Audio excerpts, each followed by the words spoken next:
তো বন্ধুরা, আজকের ভিডিওতে বলবো একটি শালিক পাখির জোড়া বছরের কোন সময় তাদের বাসা বাঁধার কাজ শুরু করে। একটি শালিক পাখির জোড়া বাংলার বৈশাখ জ্যৈষ্ঠ মাস আর ইংরাজির মার্চ এপ্রিল মাস করে তাদের বাসা বাঁধার কাজ শুরু করে দেয়। তবে কিছু শালিক পাখি আছে যারা গরমের শেষেও তাদের বাসা বাঁধার কাজ শুরু করে। একটি শালিক পাখির জোড়া সাধারণত 4 থেকে 5টা ডিম দিতে সক্ষম হয়ে থাকে, আর শালিক পাখির ক্ষেত্রে 4 থেকে 5টা বাচ্চাই তারা ফোটাতে সক্ষম থাকে। আর এই শালিক পাখি ডিম পাড়ার 18 দিন পরে তাদের প্রথম বাচ্চাটি ডিম ফুটে বেরিয়ে আসে। তারপর একদিন ছাড়া ছাড়া একটা করে ডিম ফুটতে থাকে।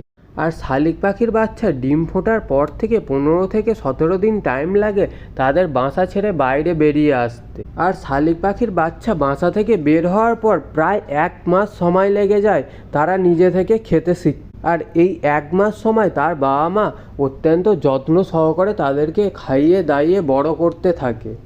আর এই শালিক পাখি সাধারণত বছরের একটাই সিজনে অর্থাৎ গরমের সময় তাদের ডিম বাচ্চা করতে সক্ষম হয়। তবে কিছু শালিক পাখি আছে বছরে দুবারও ডিম বাচ্চা করতে পারে। তো এই ছিল আজকের মূল ভিডিওটি ভালো লেগে থাকলে একটি লাইক করে দেবেন, আর চ্যানেলে নতুন হলে চ্যানেলটিকে অবশ্যই সাবস্ক্রাইব করে দেবেন। ধন্যবাদ।